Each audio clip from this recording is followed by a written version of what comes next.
Tuhan memberkati Pak Robin Simanulang.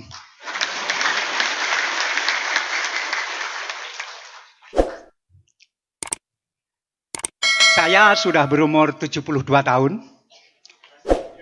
Dan untuk pertama kalinya seumur hidup selama 72 tahun menyanyikan Indonesia Raya dalam 3 stansa. Ya di Zaitun ini.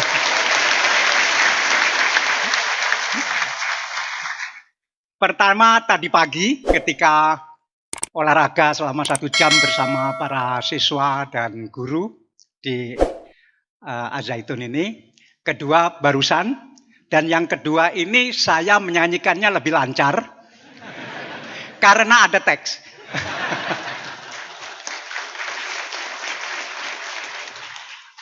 Tentu ini pertama kali bagi saya ke Al-Zaitun. Meskipun namanya sudah lama saya dengar. Dan saya beruntung sekali bahwa kemarin sore saya diterima oleh Syekh Panji Gumilang tidak di kampus ini, tetapi di galangan kapal di Laut Biru. Ya. Saya melihat 2 kapal yang sudah praktis selesai dibangun, tinggal diluncurkan. Salah satunya berukuran 600 ton. Bagi saya itu fenomenal. Karena ketika menjadi Menteri BUMN, saya membangkitkan perusahaan perikanan milik BUMN waktu itu. Dan problemnya ternyata dijawab oleh Al-Zaitun yang kemarin saya lihat. Yaitu nelayan kita ini tidak bisa lama di laut. 3 hari harus pulang ke pelabuhan. 4 hari, 5 hari harus pulang ke pelabuhan. Karena apa? Pertama kapalnya kecil.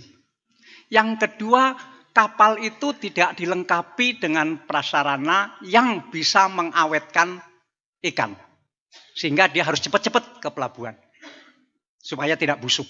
Tetapi kapal yang kemarin saya lihat, yang 600 ton itu, perkiraan saya kapal itu bisa berada di laut selama 15 hari. Berarti akan menghasilkan tangkapan ikan 10 kali lipat dari umumnya nelayan. Karena apa? Karena kapal ini dilengkapi dengan ABS dan dilengkapi dengan cold storage. Ini mau berapa lama pun di tengah laut tidak masalah. Dan karena itu ikannya langsung bisa dibawa ke pusat konsumen, yaitu di Jawa. Banyak sekali orang menangkap ikan di Laut Arafuru, di dekat Australia sana, bukan, di dekat Dili, di dekat Saumlaki namanya. Tetapi harus dibawa ke Ambon, atau harus dibawa ke Sorong, atau harus dibawa ke Bitung, yang di sana bukan tempat konsumen yang utama. Konsumen utama ini kan di Jawa. Tetapi dengan kapal Al-Zaitun yang baru itu, maka nanti ikan dari Laut Arafura bisa langsung ke Indramayu. Nah. Jadi ini saya lihat kemarin begitu terharu saya melihat langkah terbaru Al-Zaitun.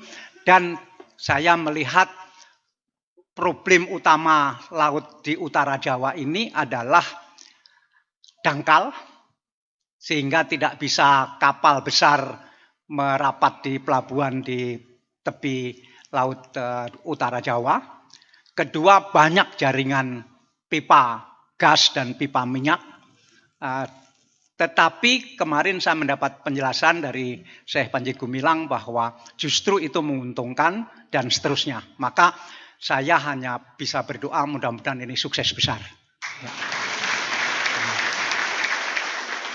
Saya belum melihat pertaniannya, saya belum melihat peternakannya, tetapi sebagai Menteri BUMN waktu itu, saya sangat menyesal ketika saya membuat keputusan saya akan membangkitkan perusahaan BUMN di bidang pangan.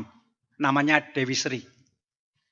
Saya masih beranggapan mungkin perusahaan itu bisa dibangkitkan, bisa dihidupkan.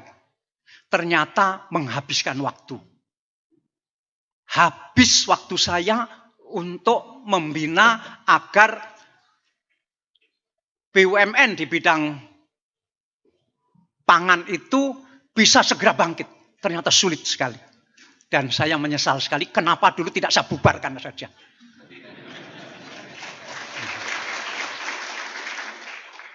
Banyak perusahaan yang saya bubarkan karena sangat tidak masuk akal. Tetapi tentang pangan karena sangat mendasar. Kalau saya bubarkan ini nanti sensitif atau tidak. Tetapi betul itu yang saya paling sesali selama jadi menteri. Tidak langsung membubarkan perusahaan pangan dan bangun yang baru. Mungkin akan lebih mudah. Begitu. Dan saya belum tahu bagaimana Al-Zaitun akan memulai di bidang itu. Karena problem utama kita untuk kecukupan pangan sudah diselesaikan di zaman Pak Harto. Yaitu produksi beras sebanyak-banyaknya sehingga kita pernah swasembada. Tetapi dengan cara yang sekarang kita anggap kurang baik. Tetapi waktu itu harus begitu. Karena kalau tidak begitu, tidak cukup pangan ini. Yaitu penggunaan pupuk kimia, pupuk urea. Yang akhirnya sangat berlebihan. Petani sudah teracuni oleh pupuk itu. Yang kalau padinya itu hijaunya itu tidak hijau sekali, tidak puas. Sampai mereka mengatakan hijaunya itu sampai biru begitu. Padahal antara warna dan produksi tidak ada hubungannya. Tetapi ini meracuni para petani karena anggapan semakin banyak pupuk semakin baik. Akhirnya penggunaan pupuk luar biasa dan mematikan tanah di seluruh Jawa ini. Nah ini yang harus direhabilitasi dan nanti saya pengen tahu konsep Al-Zaitun di bidang pertanian ini. Demikian juga masalah peternakan. Kita sulit sekali swasembada daging karena biaya memelihara sapi dari dia hamil, dari ibunya bunting, itu biayanya tertentu, sampai anak sapi itu berumur 6 bulan, itu biayanya sudah mencapai 3 juta.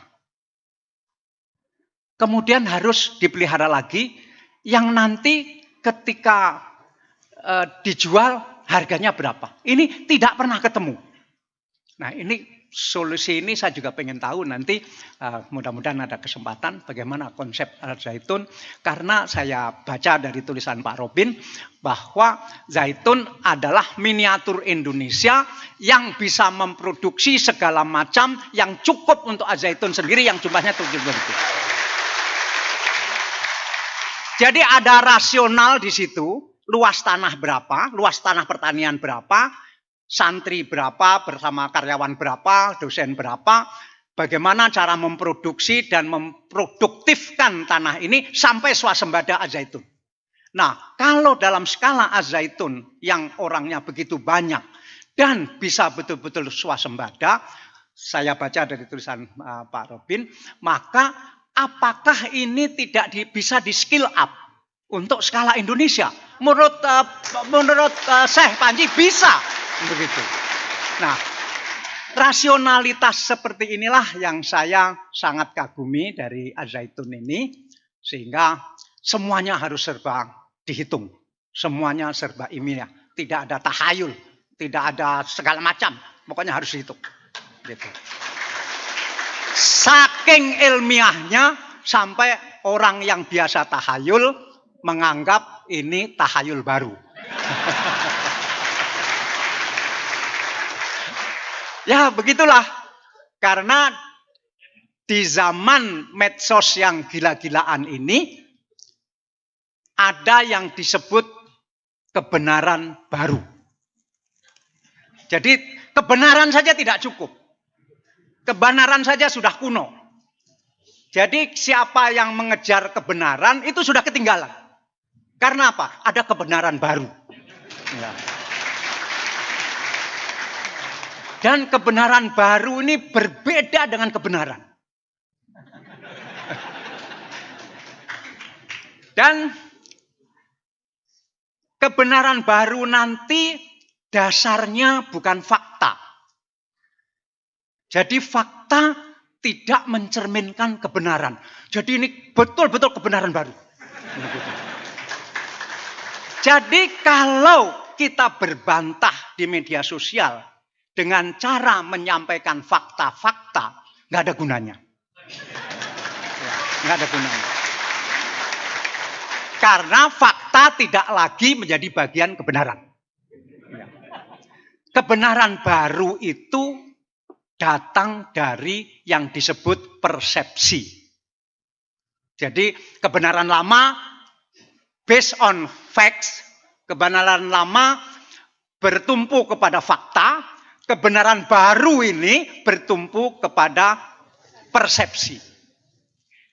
Jadi persepsi menjadi dasar kebenaran. Dan persepsi dibentuk bukan oleh fakta. Persepsi dibentuk oleh frame yang disebut framing. Ya. Nah, inilah.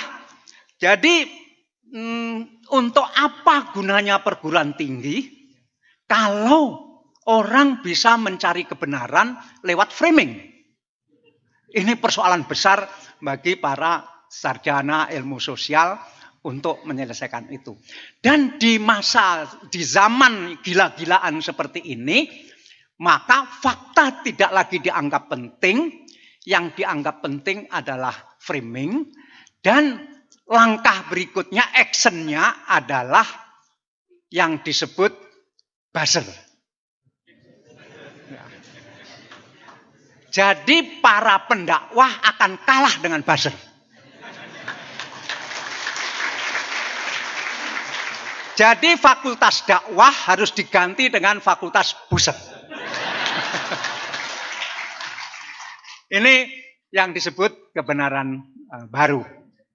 Nah, sekarang Az-Zaitun yang begitu istimewa, saking istimewanya sampai menjadi sasaran digebuki, begitu.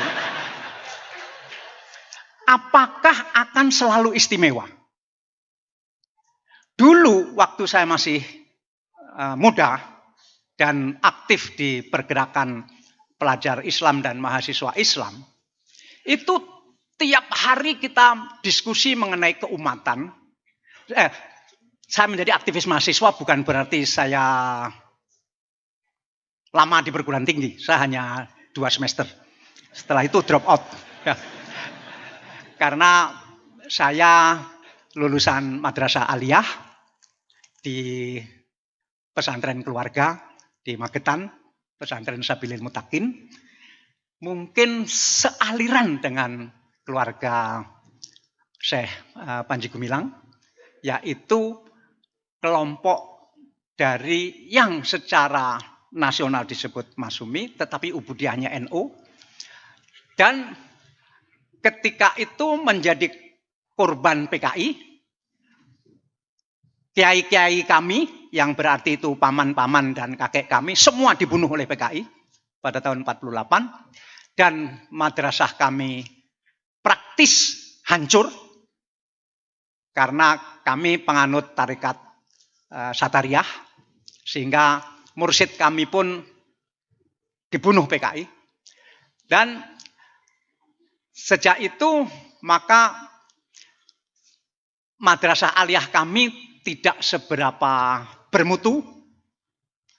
Tetapi sekarang saya bisa mengatakan mengapa tidak bermutu? Karena mata pelajarannya terlalu banyak.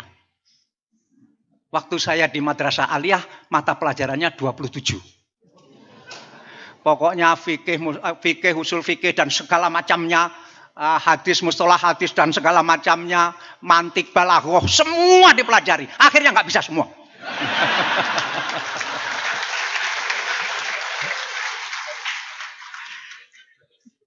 Tetapi mungkin yang bisa membawa saya seperti ini karena di salah satu dari 27 mata pelajaran itu ada pelajaran yang disebut ilmu mantik dan muhadoroh. Jadi mungkin muhadoroh itu ternyata penting.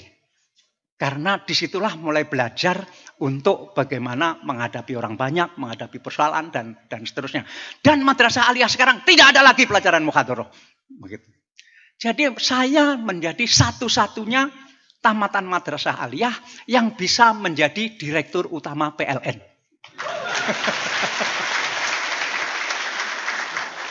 Jadi waktu Bapak Presiden minta saya menjadi direktur utama PLN, saya mengingatkan beliau, Pak, saya ini bukan insinyur, saya ini bukan insinyur listrik, saya ini tamatan Madrasah Aliyah.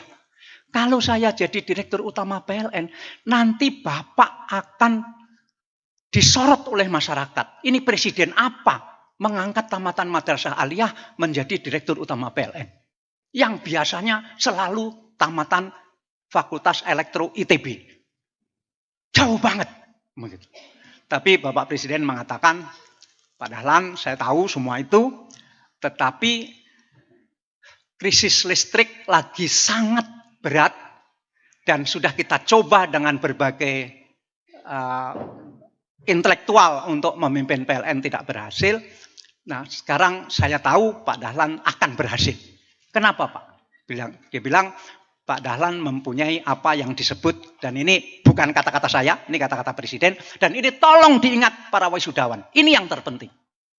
Beliau bilang Pak Dahlan punya kemampuan manajerial dan leadership. Managerial leadership, managerial leadership, managerial leadership. Dan itu bisa datang dari pelajaran muhadoroh. Begitu. Sehingga saya sangat paham kenapa Profesor Imam sekolahnya sampai Selandia Baru dan di sana mengambil MBA. Mungkin saat itu MBA lagi booming. Tetapi intinya adalah semua itu masalah manajerial. Bagaimana mengatur orang, mengatur perusahaan, mengatur pendidikan, dan segala macam. Itu kemampuan manajerial yang biasanya tidak dimiliki oleh lulusan fakultas dakwah. Fakultas dakwah bisa ngomong, tapi nggak bisa memanage sesuatu.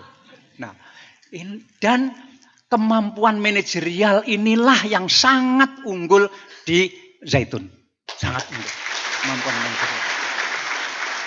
Bayangkan tanpa kemampuan itu, bagaimana seorang lulusan Madrasah Aliyah menjadi direktur utama PLN. Menjadi menteri nggak penting, karena menteri bisa siapa saja. Tapi menjadi direktur utama PLN. Yang tidak tahu listrik itu apa. Tahu saya listrik itu nyetrum. Hanya itu. Kemudian saya sampaikan kepada Bapak Presiden, Pak, saya ini baru sembuh dari sakit. Waktu itu saya baru saja kena kanker hati. Hati saya penuh dengan kanker, sudah stadium 4, badan saya sudah bengkak, dan dokter mengatakan hidup saya tinggal 6 bulan. Kemudian karena Tuhan mengharuskan kita berikhtiar, maka saya berikhtiar. Dengan cara setelah pilihan-pilihan, nggak ada semua yang bisa mempertahankan hidup, maka saya harus ganti hati. Jadi saya pergi ke Tiongkok, saya antri untuk bisa ganti hati. Kebetulan antri, ada orang mati, hatinya tidak cocok untuk saya. Ada lagi orang mati, hatinya ada penyakit juga, nggak cocok juga untuk saya. Setelah antri 4 bulan, berarti hidup saya sebetulnya tinggal 2 bulan, ada anak muda mati. Saya tidak tahu kenapa, dirahasiakan. Umurnya 20 tahun. Hatinya sangat baik. Baik itu maksudnya tidak ada penyakit, ya sehat lah. Begitu. Hatinya sangat baik dan pas dengan tubuh saya. Akhirnya saya dimasukkan ruang operasi. Hati saya yang lama, yang penuh kanker itu dikeluarkan. Hati anak muda itu dipasang di saya. Dan saya tidak boleh bergerak selama 24 jam. Dan besok paginya setelah 24 jam, saya membuka mata, alhamdulillah saya hidup. Ya. Tapi dokter mengingatkan, Pak Dahlan jangan senang dulu, karena mungkin ini hidup ini hanya untuk 24 jam, atau hanya untuk 3 kali 24 jam, atau untuk seminggu. Setelah itu gagal dan kemudian meninggal dunia. Ya nggak apa-apa. Nah, ternyata sampai sekarang hidup sudah 17 tahun yang lalu. Ya. Dan bisa ke Az-Zaitun. Karena itu saya bilang sama Bapak Presiden, Pak, saya ini kan baru operasi. Masa harus menerima pekerjaan begitu besar, yaitu Direktur Utama PLN, yang perputaran uangnya 1 tahun 350 triliun. Ini gimana? Pak Presiden bilang, sudah Pak Dahlan pergi lagi ke Tiongkok, periksa, dokternya mengizinkan atau tidak. Kemudian saya pergi lagi ke Tiongkok, diperiksa selama 1 minggu, sayangnya dokter mengatakan Pak Dahlan sehat sekali.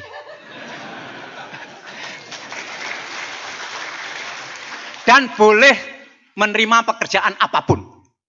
Nah, saya pulang, lapor, ya, ternyata memang dokter mengizinkan Pak, tetapi saya mengajukan beberapa syarat.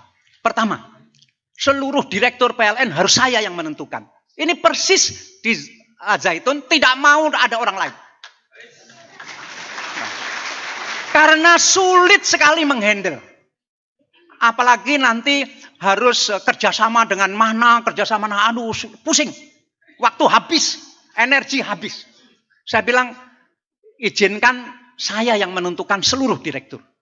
Biasanya direktur PLN ditentukan oleh menteri-menteri, menteri BUMN, menteri SDM itu menentukan. Ini saya nggak mau.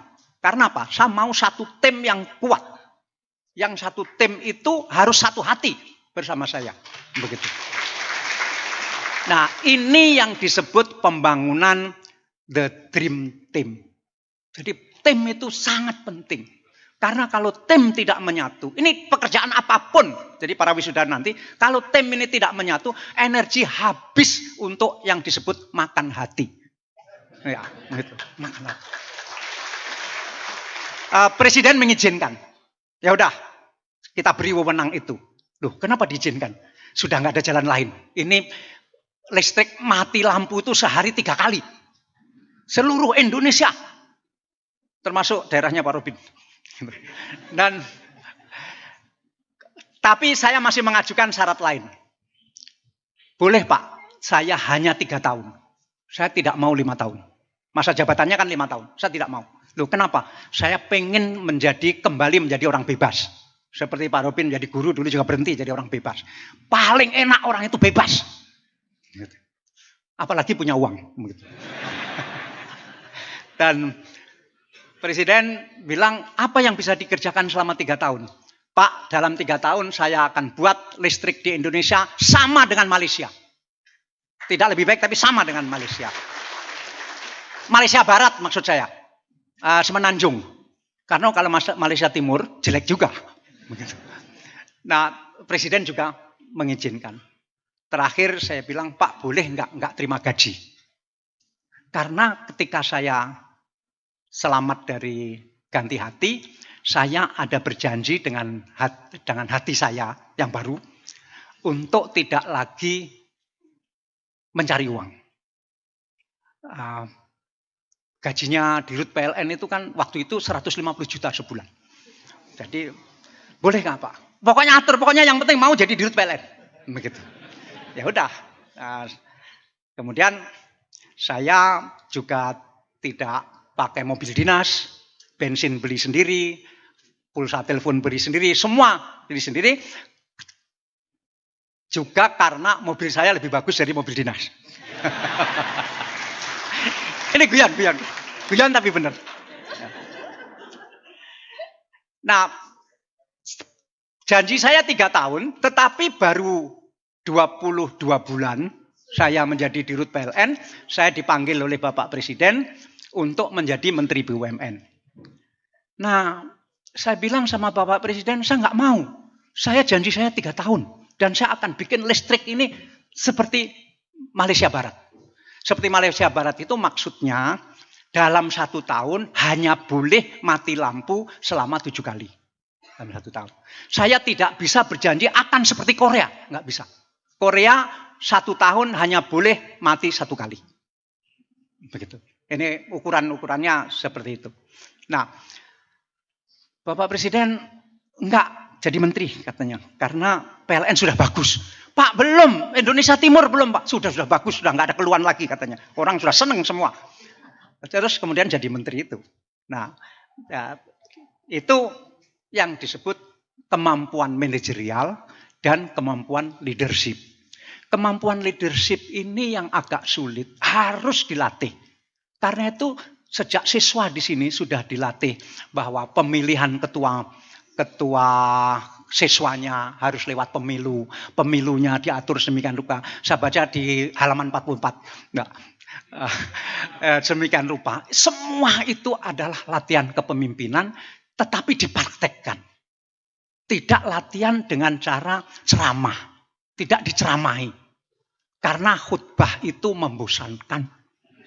Termasuk pidato saya ini juga membosankan sebetulnya. Gitu. Khutbah itu, mendengar khutbah saja ngantuk. Apalagi harus membaca khutbah.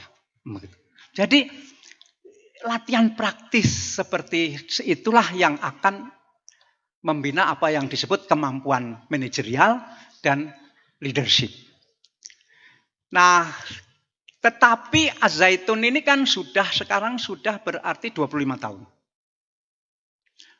Apakah Az-Zaitun akan terus dianggap hebat? Belum tentu. Sekarang belum tentu. Waktu saya menjadi mahasiswa sebentar itu, menjadi aktivis mahasiswa Islam dan pelajar Islam, tiap hari kita mendiskusikan waktu itu, mengapa sekolah terbaik pasti Katolik. Nomor 2 pasti Kristen. Nomor 3 pasti semacam taman siswa dan sebagainya. Nomor 4 sekolah negeri. Sekolah-sekolah Islam nomor 5. Tiap hari kita diskusi membicarakan itu. Karena kita orang pergerakan. Artinya mahasiswa yang tidak kuliah. Malas kuliah. Ya, pekerjaannya demo, diskusi begitu. Kita bicarakan terus. Kenapa ini? Sehingga pada suatu saat dalam satu muktamar saya menjadi calon ketua umum tapi kalah. Setelah saya kalah itu saya anggap batas saya sebagai aktivis pergerakan mahasiswa Islam saya anggap selesai. Saya memutuskan untuk uzlah. Uzlah dalam tanda kutip, bukan uzlah seperti Nabi. Artinya saya tidak mau lagi aktif di pergerakan Islam apapun. Saya tidak mau. Saya pengen melaksanakan apa yang tiap hari didiskusikan selama menjadi aktivis. Karena kalau diskusi terus juga nggak selesai. Ya cuma muter-muter di diskusi itu. Maka saya putuskan saya fokus di bidang saya yaitu jurnalistik. Dan saya akan membuktikan bahwa media terbesar tidak lagi Katolik, media terbesar kedua tidak lagi Protestan, tetapi media yang dipimpin oleh orang Islam juga bisa menjadi media yang terbesar. Dan itu terwujud. Setelah saya menjadi dirut PLN, barulah orang tahu, loh, Dahlan Iskan ini dulu ketua umum wilayah mana, aktif apa, baru tahu. Sehingga banyak sekali orang tidak tahu bahwa saya dulu aktivis mahasiswa Islam. Bahkan ketika bisnis saya berkembang demikian rupa, saya diyahudi-yahudikan. Ini Dahlan ini Yahudi. Ini anteknya komunis Tiongkok ini. Dan seterusnya. Baru ketika belakangan ditelusuri, loh ternyata dulu aktivis Islam. Gitu. Berarti uzlah saya itu sempurna sekali. Saya sampai nggak mau kenal aktivis manapun. Saya putus begitu. Supaya apa? Kalau saya masih menjadi pura-pura ikut aktivis, nanti mengganggu. Aktivisnya terganggu, saya terganggu. Maka saya putuskan cut off total. Begitu. Sehingga logika saya, yang mau menjadi politisi itu terlalu banyak. Yang mau menjadi aktivis terlalu banyak. Saking banyaknya sampai hidupnya hanya sikut-sikutan terus. Begitu. Tetapi yang mau menekuni bidang-bidang tertentu itu sangat sedikit. Nah itu saya putuskan untuk tidak lagi jadi aktivis. Karena itu saya sangat mengagumi Syekh Panji Gumilang bahwa sampai hari ini tidak jadi anggota DPR. Sampai hari ini tidak jadi partai politik. Karena begitu Syekh Panji Gumilang menjadi orang politik, habis menderita. Dikhianati dan mengkhianati itu sama dengan tauhid dan rukun Islam. Ini beratnya segitu. Sehingga kesimpulan saya bahwa Az-Zaitun ini sangat fokus dipikirkan oleh seorang, ditekuni oleh seorang, dikeloni. Dikeloni itu siang malam ditemani oleh sang pendiri. Dan itu kunci suksesnya. Siapapun yang pengen bikin usaha, siapapun yang pengen meniti karir, jangan mudah tergoda keluar dari yang ditekuni itu. Ini baru jadi pengusaha 2 tahun menjadi tim sukses. Habis. Karena apa? Mencari uang paling enak ya lewat tim sukses itu. Karena kalau mencari uang lewat usaha, rumit. Rumit sekali. Karena itu saya pernah sampaikan bahwa di dunia usaha pun ada tauhidnya. Tauhid pengusaha. Inti dari tauhid adalah mengesahkan. Tidak menduakan, tidak mentigakan. Inti dari mengesahkan adalah fokus. Jadi barang siapa jadi pengusaha tetapi masih mikir politik, maka dia tergolong orang yang tidak bertauhid di bidang itu. Dia orang musyrik. Ya. Dan orang musyrik semuanya masuk neraka. Dan nerakanya pengusaha adalah bangkrut dan sulit. Jadi jelas. Nah, kemudian apakah Az-Zaitun masih akan dianggap hebat terus? Belum tentu. Tadi saya mengatakan belum tentu. Kenapa? Sekarang ini mungkin banyak orang berpikiran yang juga hatinya gelisah, kenapa pendidikan Islam tidak maju? Sekarang ini luar biasa sekolah-sekolah Islam, Pak Robin, yang sudah mengalahkan sekolah Katolik dari segi kualitasnya. Banyak sekali. Ada satu sekolah di Batu, di Malang, untuk bisa masuk SMA di situ harus inden selama 5 tahun. 5 tahun. Inden. Jadi ketika anaknya masih kelas 5 SD, sudah harus didaftarkan masuk SMA sekolah itu. Sekolah Islam. Saking larisnya, saking bagusnya mutunya. Dan selama mulai kelas 5 SD itu bayar terus tiap bulan. Bayarannya tidak mahal ketika di sekolah, tapi harus bayar. Supaya dia konsisten, tidak lagi. Jadi 5 tahun kemudian baru bisa masuk SMA. Saking mutu yang... Dan sekolah seperti itu cukup banyak. Dan ini calon-calon pesaing Az-Zaitun. Kemudian ada sekolah tidak jauh dari sini, di Cirebon. Itu sangat radikal. Pondok pesantren. NO. Sangat radikal. Berorientasi ke NO. Sangat radikal. Saya kok NO menjadi lebih pembaharu dari Muhammadiyah ya. Begitu. Nah ini... Dia SMA, mata pelajarannya 3. Semester 1 hanya membaca Quran, matematika, fisika. Kenapa membaca Quran? Karena mungkin banyak siswa yang baca Qurannya belum baik.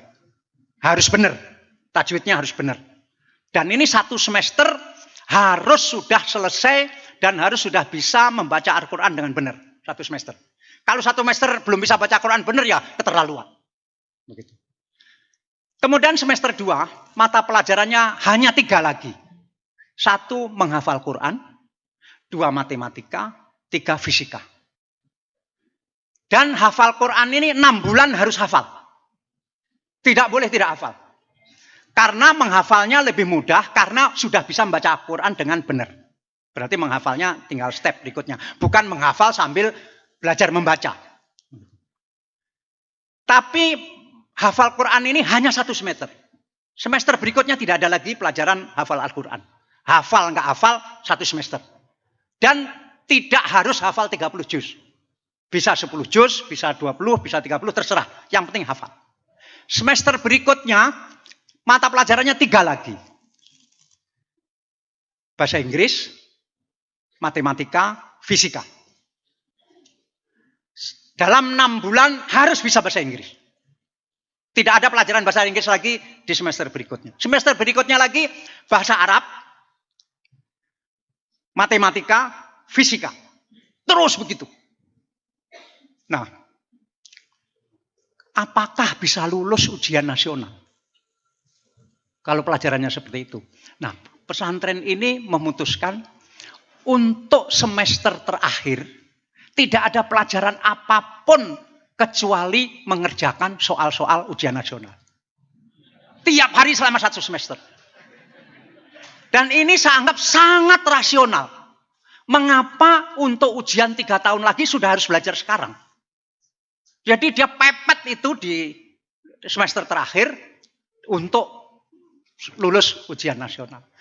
Jadi banyak sekali sekarang penemuan-penemuan di kalangan madrasah Islam sehingga tidak bisa lagi Katolik berbangga diri sekolah terbaik pasti Katolik, nggak bisa lagi Pak Rufin. Banyak hal begitu. Nah, inilah persaingan-persaingan yang terjadi dan tentu prinsip Az-Zaitun yang sangat merdeka sampai diucapkan seperti Assalamualaikum.